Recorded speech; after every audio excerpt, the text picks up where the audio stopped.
Hi, I want to tell you a story today. All right, actually, I want to tell you a couple of stories. So, I was browsing around recently and landed on a video by a flock of seagulls. And just like that, I'm back in the 90s. Not the music, but the moment. So, this happened in Iowa. They were playing a bar about an hour north of my home. It was winter, a real Iowa winter. In a major snowstorm, it rolled in that night. Travel's difficult.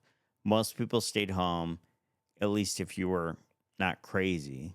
But we didn't stay home. We went. We took my limousine anyway.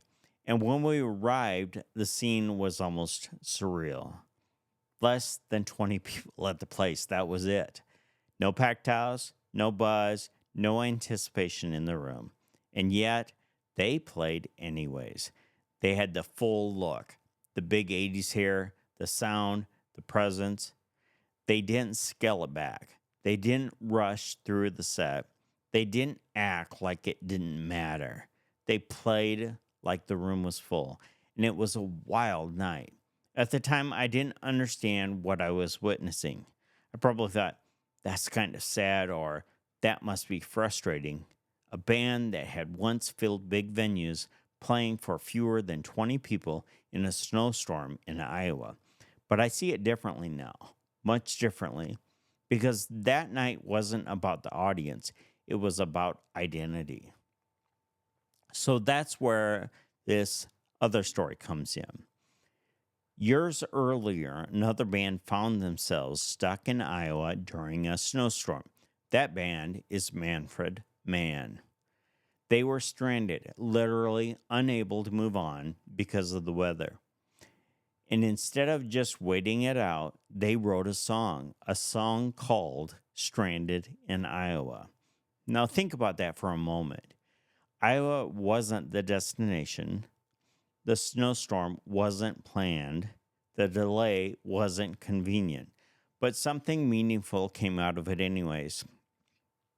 Not because the conditions were perfect, but because the artists they chose to create where they were. Two different bands, different eras, same state, same weather, same choice. One plays an almost empty room, the other writes a song while stuck. Neither waits for ideal conditions, and now decades later, those moments still matter. Here's what I understand now that I didn't then. You don't wait for the storm to pass to live your life. You don't wait for applause to show up. You don't wait for perfect timing to do what you're called to do. And that's what this season of my life feels like. That's what Day to 60 really is. Not about the numbers, not about views, not about recognition. It's about playing the show anyways. Because the storms come, the audiences, they thin out. Seasons change. And sooner or later, every one of us finds ourselves stranded somewhere we didn't plan to be, doing something that felt unseen, wondering if it's worth continuing.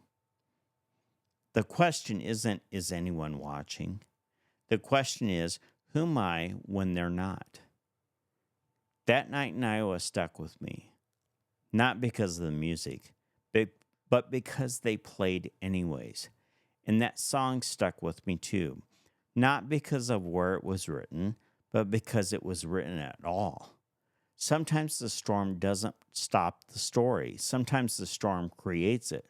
So if you're in a season where progress feels slow, the room feels empty, the road feels blocked, you're not off course. You're just in Iowa in the winter. Play the show anyways. I'll see you tomorrow, one day better.